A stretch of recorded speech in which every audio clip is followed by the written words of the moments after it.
your turn. Okay. I was like, wait, should I? This is an original. I wrote it with my friend a while ago. I have played it here before, and there's a couple lines that repeat. I'm going to sing, I feel the power of your love that you send from up above, and that just repeats a bunch. So I'm letting you know now. Feel free to sing along.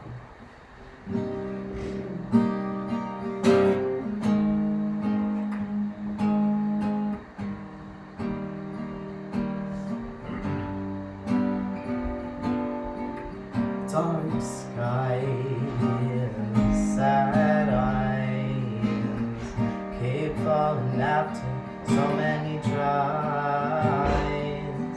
I wanna realize the good I have inside, that I've forgotten through all the lies.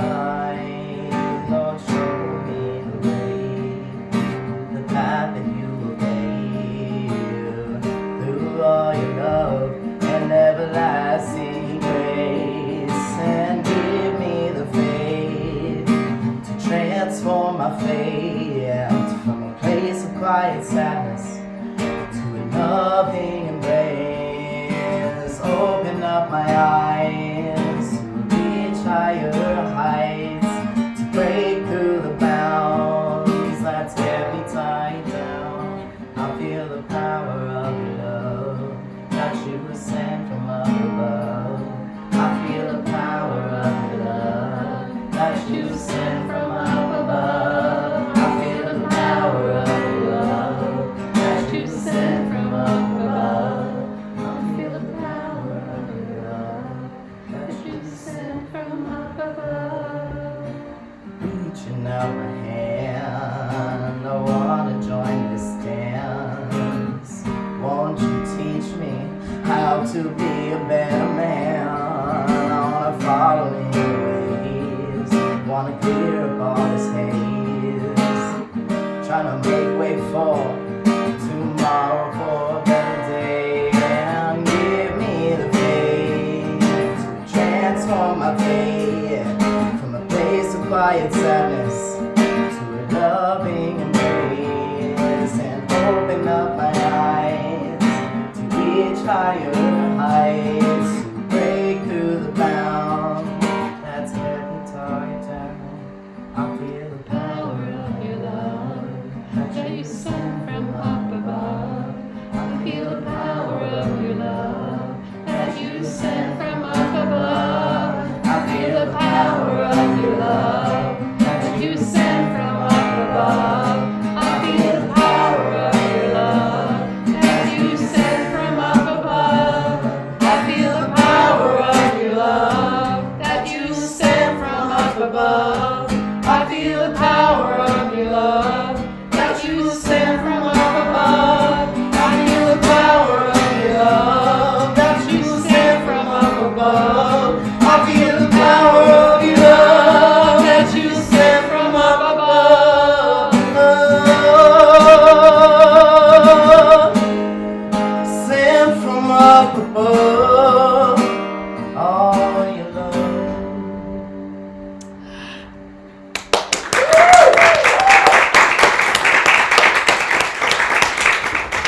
Thank you.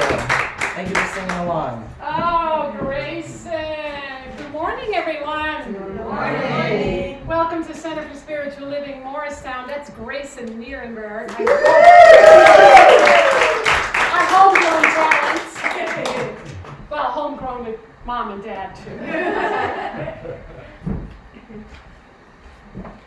So my name is Frankie. I'm the spiritual director here at Center for Spiritual Living Morristown. It's always great to see people in the presence. There's a different energy, but we welcome you online as well, whether you're watching right now or tomorrow or in 2050 when we're all gone, maybe. No, maybe not. 2080. Let's go with 2080. And so we are still developing this beautiful theme of the year, which is living out loud. Some of you have this lovely journal that you're taking your notes in, or whatever it is that you do. And we're in April. Anybody get fooled yesterday? No, we did our best with Norman. It's still kind of, we're not sure yet, but it's still in the works. We'll tell you someday. And the theme for April is the power of vulnerability. Isn't that an interesting topic? So if you're online, you can find us on Facebook, on Twitter, on Meetup, on YouTube, Instagram. We're kind of like internet sluts. We're everywhere. So you can find us there and share that. Share that with people you know, because we post things and we post a weekly video and all those kind of goodies. I've been posting the Season of Nonviolence messages every day, which is 64 days between the death of Gandhi and Martin Luther King.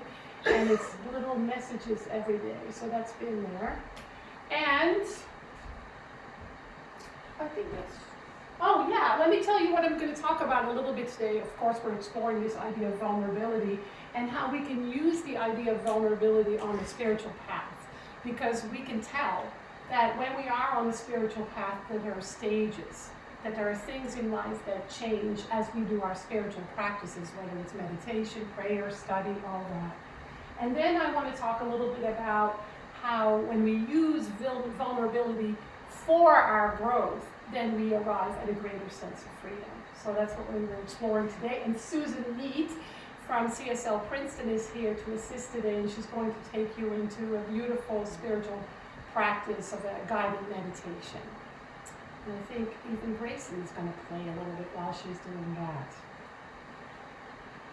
So we do a namaste practice here, and if anybody's here for the first time, we're so glad that you're visiting with us. There's a bookshelf on the back and you get a free book. Isn't that great? Who doesn't love free books?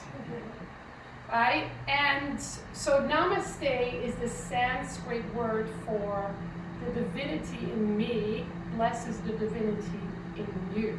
So you're giving and you're receiving. So put your hands together in front of your heart and just bow to somebody and say namaste. Namaste. Namaste.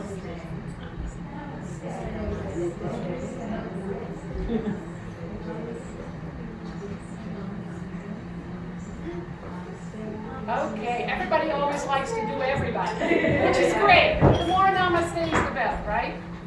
And so let's do an opening treatment now. We're having a social hour today, so I can tell. And Anna brought so much. Thank you, Anna. The bags arriving, so plenty of food for lunch today. Let's do an opening treatment, which is our word for affirmative prayer. So I invite you to close your eyes, if you like, and just let these words be the words that you hear from within, from your own spirit, your own heart, your own soul. And so I use the word I, mine, I am, as the calling upon this presence within. So right now, right here, I know that there is a life force in the universe, and it governs everything.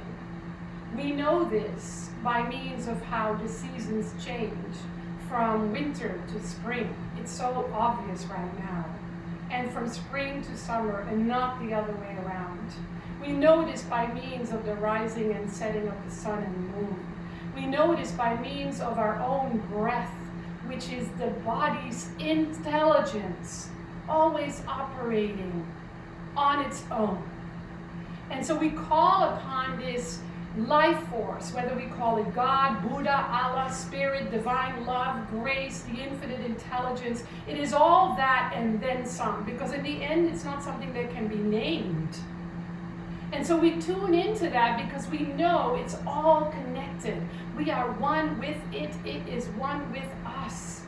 And so our spiritual journey is about making that deeper connection, having that deeper awareness, which sometimes means that we experience our own vulnerability. Sometimes we experience heartache and pain simply because we are spirit-made form, spirit as humans. And so we tune into the both and we realize that the life we have been given is perfectly conducive to our spiritual awakening, the awakening of the oneness of all life. And for that, We are so deeply grateful because life, as much as it can bring heartache, it also brings so much joy, so much pleasure, so much good. And so we are grateful for this community, for the Science of Mind teaching, for Centers for Spiritual Living as an organization, for Center for Spiritual Living Morristown, and for all the blessings that we get to experience in life. And so now it's up to the universal law to demonstrate this word in the highest and best ways for each and every one of us. Trusting and knowing that it does, we say together, and so it is.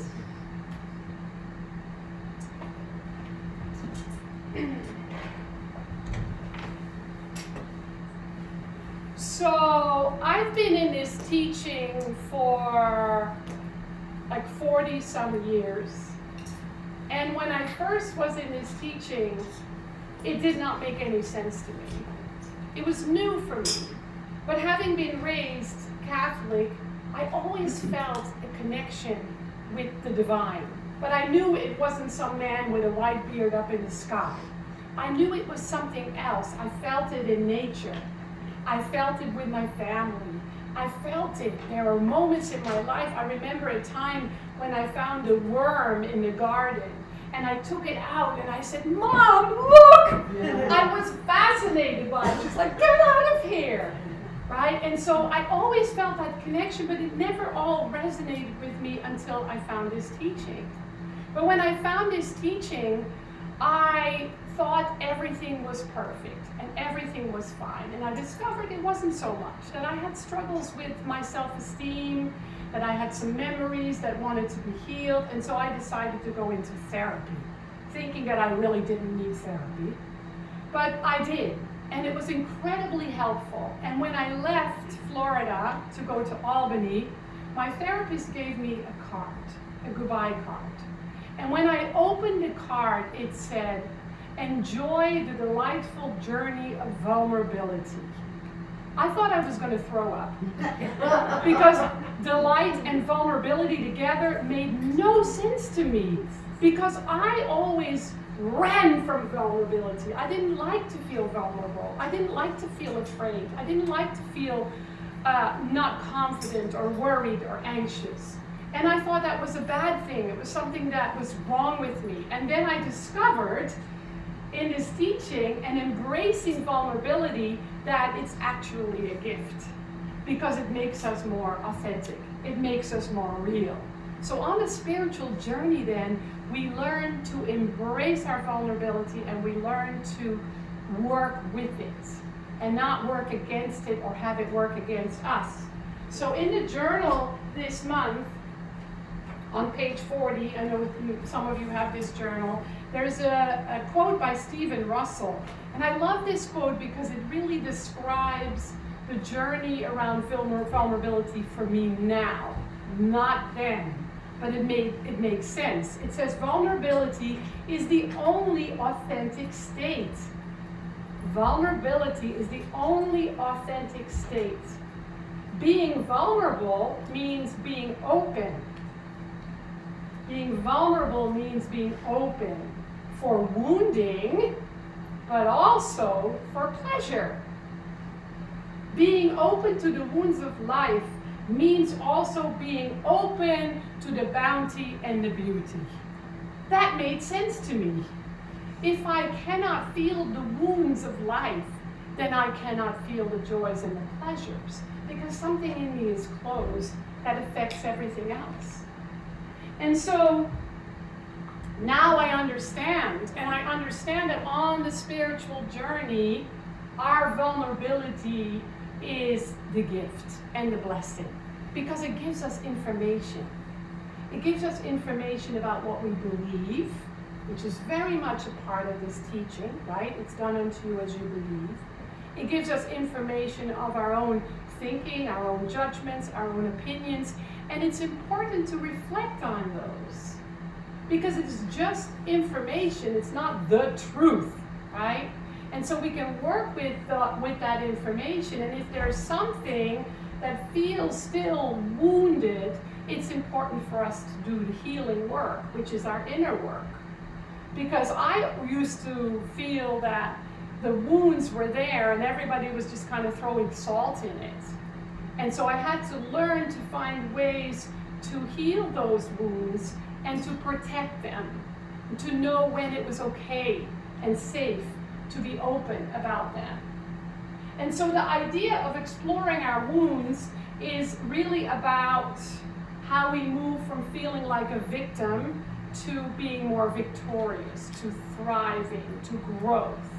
So what are some of the wounds that you think I'm talking about? The wound of betrayal, loss, Bullying. huh?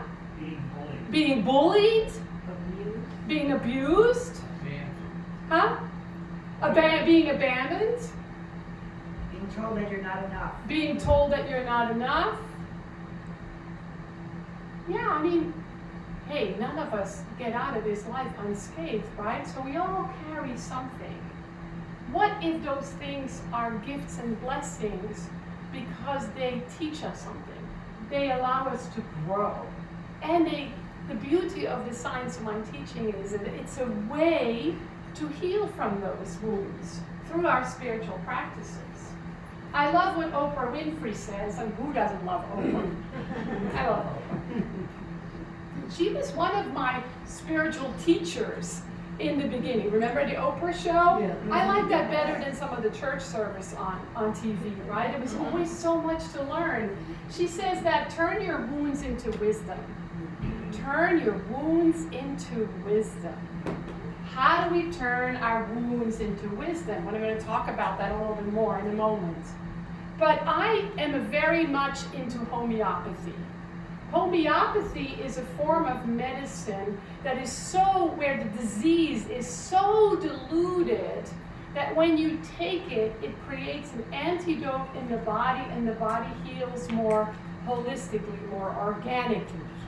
It's kind of like that with our vulnerability and our wounds, that they hold within them the healing. They hold within them the possibility of freedom. So for example, if we were bullied as children, that can really, of course it's really painful, but that can really teach us how to become more strong, more compassionate, more confident.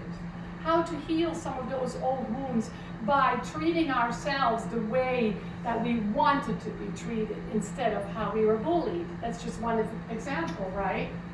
So that's why I use the topic today, which is a quote by Rumi from the 13th century Persian poet, that the wound is where the light gets in. Are we pushing that light away because we're so afraid? Or are we saying, all right then, come on in, do your healing work? Because we know that light dissolves the darkness. And not that either one is good or bad. It just is, it's a part of life. Khalil Gibran, one of my favorite poets, Armenian poet, says, your pain is the breaking of the shell that encloses your understanding. Isn't that deep? Your pain is the breaking of the shell that encloses your understanding. So when we allow ourselves to feel our pain, we cultivate deeper understanding. And so on the spiritual path, there are kind of stages, right? Many of you remember Michael Beckwith, who through the visioning process talked about the 4 stages of spiritual growth, or the 4 stages of consciousness. And through sacreddays.org, there is the 4 kingdoms of consciousness, which I will talk about later on in the month. It's the same thing. I'm glad that Susan reminded me of that. But the 4 stages are to me, by me, through me, as me. Many of you know this. The first stage, and again, they're not linear, right? It's not you start at to me and you finish at as me. It's kind of like, right? Yeah. I mean, don't you feel that sometimes? Like one day you're just like heaven on earth, and then the next day somebody cuts you off in traffic and you lose it.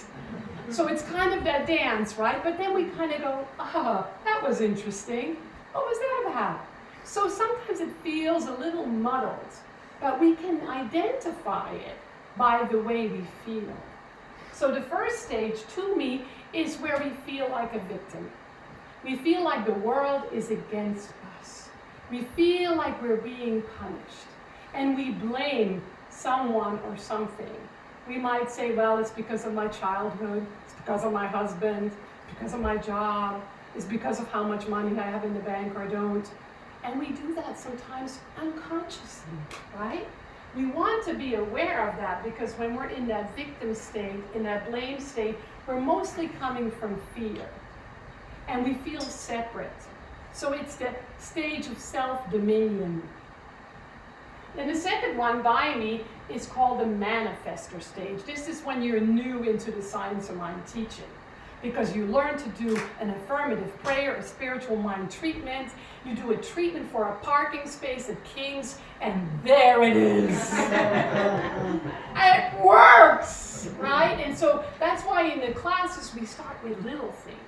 But the idea is the reason we start with little things is just to prove that it works. Because the universe doesn't know the difference between a parking space and healing from MS or cancer or whatever, right? And so that's a way to experiment. We begin to realize that we have a little more control over ourselves and our lives than we thought we did. So we move from victim to saying, oh, I have some input here. I have a little control here. And so it's the place of self-actualization, where we become self-actualized. We realize that we have a little more input than we thought we did. The third stage, through me, is where we realize that we're a channel for spirit, for God, for the universe. That we can trust. That we're actually okay. That there's something within us that can protect us, that can make us feel safe. We grow in self-confidence. We realize there's more to life than we think there is, and that there's something in us that supports us, just like the ground beneath my feet supports my body. And that's the place of self-revelation, where we go, there's more to this thing called life than I thought. There is a depth that we have not even tapped into or tuned into. And then we begin. And then the fourth stage, as me, is where we are the consciousness, where we know we are divine beings, where we trust that all is well, that everything just is, and that we don't have to control or fight or flee. We can simply trust and know that thing which is greater, which governs the universe, we can use, surrender to, trust. And that's the place of self-realization. So we get to pay attention more and notice more. And sometimes it's really great to watch other people, right? You can notice how other people, what stages they're in, and that can be information or it can be support. Like, let's say that you see somebody who's very aggressive and dangerous in traffic. It's so easy. I saw somebody yesterday, it was like 3 crazy kids in these crazy cars doing this thing. And just, in the past I would react a little bit differently, but I can just watch it and kind of go, really? And then it's like, that is so interesting, right? And to what I realized is that there was some way of driving that was like that I used to do. I thought driving was a sport. Like some people, it's like it's a sport, right?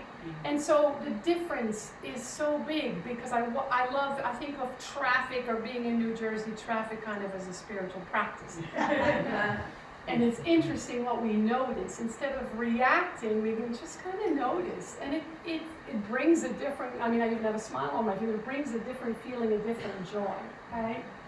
So Brene Brown says this, which is something that Brene Brown is a famous author about vulnerability. She's done a ton of research, more than anyone else on the planet. And she uses this as an affirmation. She says, don't shrink Don't puff. Stand your sacred ground. I love that. Because sometimes we shrink, right? We're afraid to speak up. We're afraid to confront. We're afraid to share our real feelings. We're afraid of conflict, and then we shrink, we hide. And that energy just bubbles inside. I don't think it just goes away, but it bubbles inside. It affects our body, it affects our day. I mean, we all have examples of that, right? Where maybe at work you wanted to speak up and you kind of, I better not, or maybe at home with a spouse, partner, friend. Just those are things for us to notice. Because when we shrink, we're hiding. She says, don't puff. Here I am, the queen or king of the universe. Get out of my way, right? Sometimes we do that energetically. Bullying is not always overt. I have an inner bully, very covert. She's pretty tough on me, but it's less and less. But I think we all have that a little bit, right? Where we're hard on ourselves. And so don't puff up means that we don't have to take so much space up in the world to make sure that everybody hears and sees us. You know, you see that sometimes on Facebook, but that's a whole other talk. Stand your sacred ground. Stand your sacred ground. You are a spiritual being in a physical human body. You already stand on sacred ground as a unique, individualized expression of the One. Take up that space. And when you feel that that ground is shifting beneath your feet because your vulnerability is stressing you out or causing you anxiety, take a moment. Take a breath. Do a prayer, a meditation. Reach out to a practitioner. Journal. Ernest Holmes says, I love this quote, it's from an old Science of Mind magazine, we resist being what we really are. Isn't that interesting? We resist being who we really are. We need to accept the fuller expression of the mind, capital M, that is within us. We need to accept the fuller expression of the mind that is within us. For in its creative flow, through us, rests our entire future. The greater person that we are and the richer life we desire to enjoy. Love that quote. So, this journey that we call a spiritual journey is a human journey. They're not separate. It's both ends. And it's a journey of healing, a journey of opening, a journey of deepening, a journey of freeing. And the cool thing is, we're all on that journey, right? All of us are on that journey, and we know that. So let's have some more music, Grayson, and then Miss beautiful Susan will bless us with her practice.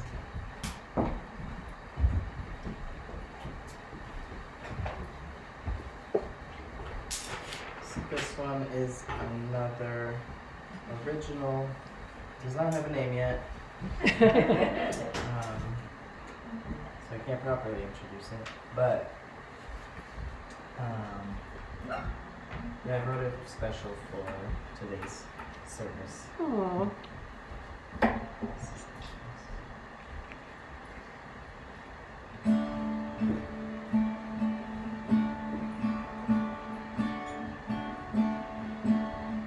Power within, there's no limit to the power within.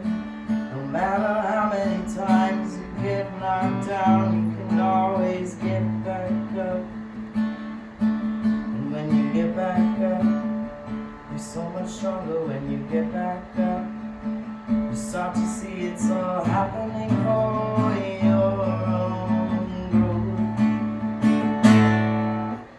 You are not the victim of living your own life.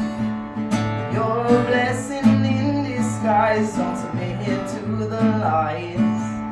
Believe in yourself and the spirit within. And when you do, the veil will be thin. The start feeling better in your own skin. And when you do, the veil will be thin.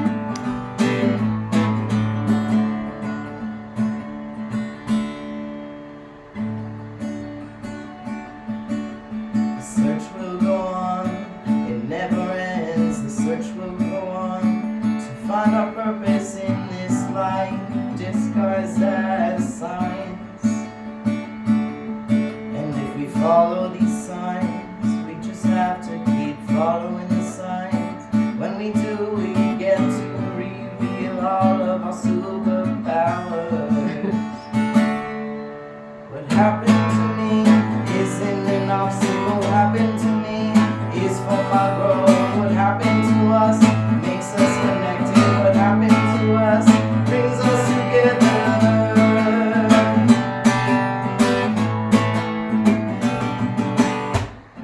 You are not the victim of living your own life. You're a blessing in disguise. Don't submit to the lies. Believe in yourself and the spirit within. And when you do, the veil will be thin. You start feeling better in your own skin. And when you do, the veil will be thin.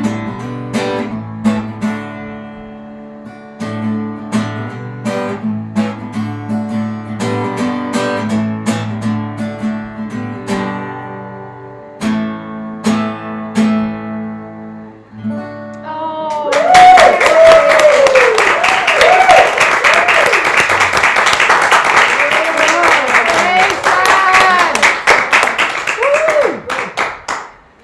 Thank you. Wow. yeah! Wow! You know, it makes me think of the Rumi quote, "The wound is where the light gets in." You know, our bodies are so magnificent that when you break a bone, it's stronger when it heals, so it's stronger when you get back up again. I mean, that makes such perfect sense. I'm going to lead you in a little guided meditation, and Grayson's going to play in the middle. We're going to sing a song. It's only a few words, so you'll just pick it up like a mantra. And so when that happens, you'll stay in your quiet space with your eyes closed. But I just didn't want you to be surprised when all of a sudden I break into loud song, which it won't be. So here we are. Are you ready to go? Mm-hmm. So good to be here. So let's find that quiet space within. Feeling supported by the chair. Feeling the support of spirit. And close your eyes if that's available to you and just breathe. Knowing that that is the breath of God. And knowing that as God is omnipresent, everything that we talk about today, any part of this meditation, is guided and guarded, and you are safe. You are always protected by that light of God within you. So as you breathe, breathe into your body. And if you feel any tension, I invite you to just breathe into that space, knowing that is a space where God is, and let that tension release. Just breathe. Feeling filled full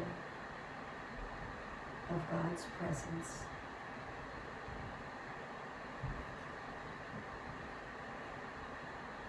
And now I invite you in the sanctuary and the safeness of this room where we are all gathered in unity to think of a time in your life or a pain or a betrayal, all those things that we mentioned with Reverend Frankie. And think of one that still comes up sometimes. Just notice it. And if you feel uncomfortable with that, remembering, that's okay. I invite you to observe it and just be with it, knowing that that is the room in which the light comes in. knowing that that is a place. When you get back up, you'll be stronger.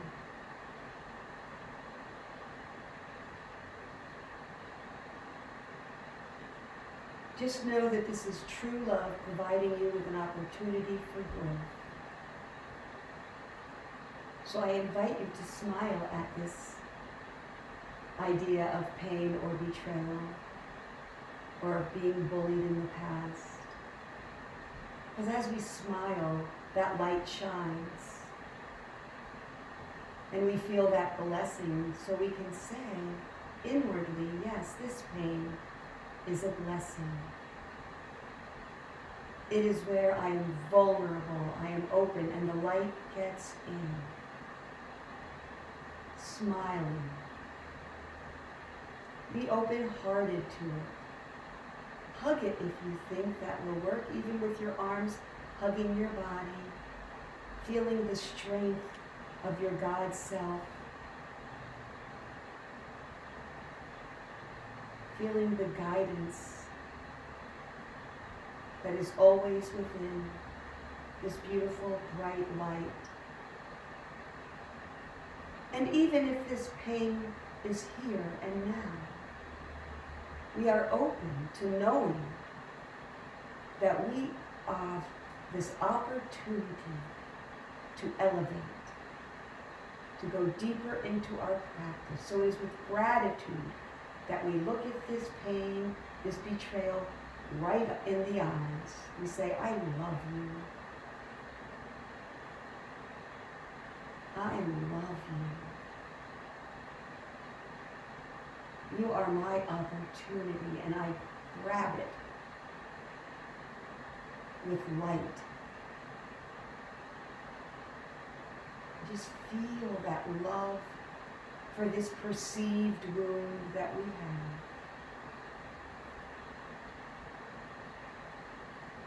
And I invite you to release now this idea, this sensation, this discomfort, for it is serving you. You know it is serving you, but you can be open to letting it go.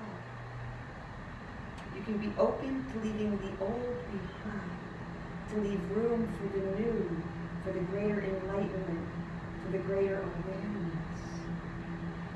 You are open, you are vulnerable to all the good that is available through this understanding of this wonderful opportunity for growth. So as you sit in this awareness, in this openness, Grayson's going to play. And you can join me in the mantra or simply be with it.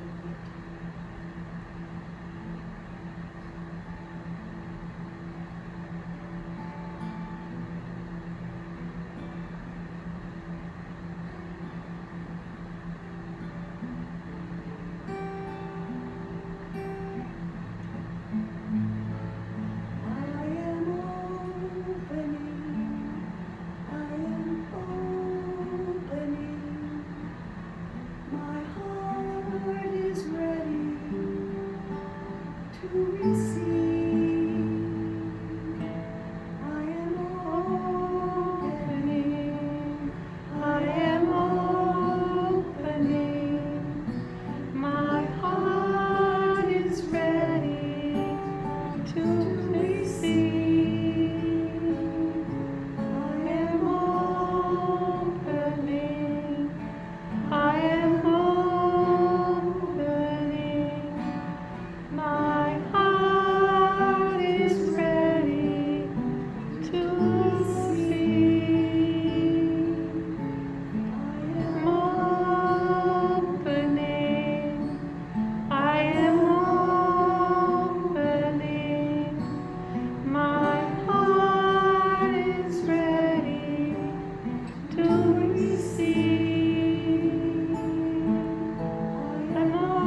the freshness of this new beginning, the place where your deep desires for a better tomorrow bring you to the place of the Most High, the place where your dreams live vibrantly without the encumbrances of the struggles, the place where anything is possible. All things are possible in God. So I invite you to breathe in this joyful truth and let its loving presence unburden you. I am Opening, I am opening, my heart is ready to receive.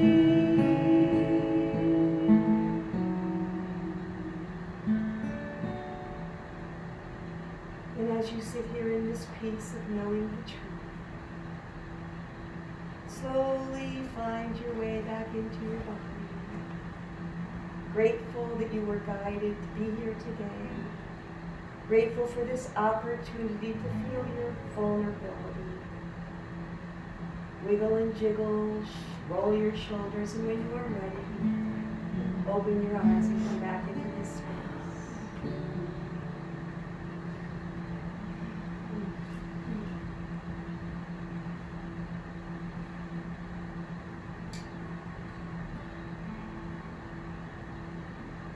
So I thank you all for joining me in my vulnerability, that we can share our vulnerability together. Thank you. Thank you, Susan. So next week we have a surprise. John Herron will be doing the Sunday presentation because my family and I were going to Alabama. So we'll be in Alabama for Easter, and probably hear all about it when we get back. And Anna's going to help with some of the IT stuff, but if anybody is familiar with using live streaming, or anybody would like to do any kind of introducing, Anna's already offered, but if anybody wants to help, we could really use you because we're using my laptop right now and it's coming with me. So there might not be a live stream, that's what I'm saying, but we're going to do our best to make it happen. And John is going to do a wonderful metaphysical interpretation information about the Easter story. So join him and have fun. And Eileen has already offered to make sure the doors are opened and closed at the end of the day.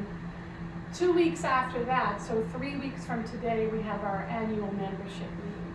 You're all invited, especially our members. And if anybody's still considering to, or has an interest to serve on our leadership council, the nominating process, the vetting process is open for 1 more week, and then it will close. If somebody says during the annual meeting, I'll serve, they still have to go through that whole interview, but we have one person that's interested, so you'll get to know that person soon. And we probably won't have music next week because we don't have a way to play it. So anyway, that's that part. And then this coming Friday, our beloved Gail Barriordo is doing the Healing Circle. That's at 7 o'clock on Friday. I think that's it.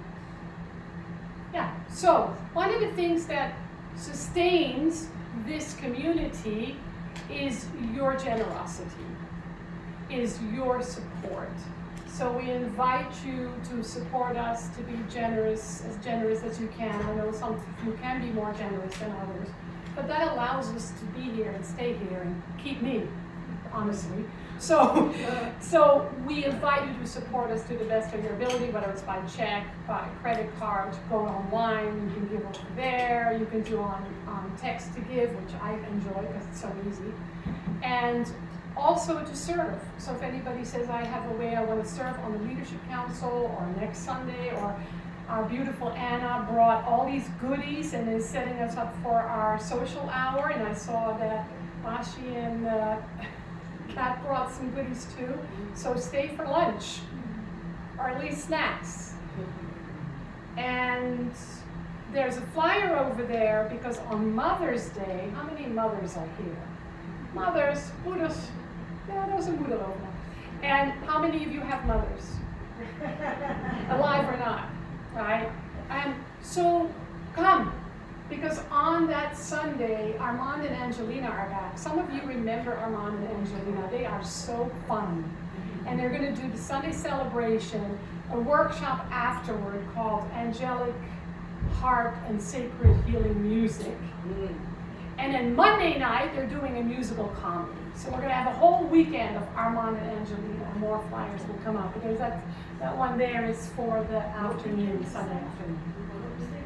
Mother's Day? Yes, the 15th, 14th and the 15th. So it's that Sunday and then that Monday. All right, so let's close with the healing treatment, which again is our word for affirmative prayer. So right here, right now, we allow ourselves to be filled with gratitude. And we let it spill over, simply by remembering what a blessing it is to be alive, to see life as a gift and a blessing, to know that healing is always possible, because with Spirit, with the divine, with infinite love, all is possible. So today we trust this a little bit deeper. We allow ourselves to be more vulnerable in our connection with our divine essence, and trusting that it's there to guide us, to assist us, to support us, and to protect us. So we are grateful for this beautiful morning, this beautiful day, everybody that's serving in their own unique way, and especially this moment, this breath, and who we are as a unique individualized expression. And so it is. So it is. Let's have one more song with the amazing Grayson Nierenberg. Do you want to? Can you? I can find something. Oh. Yeah, very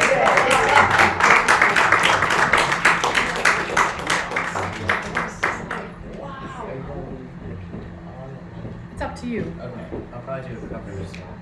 Cover?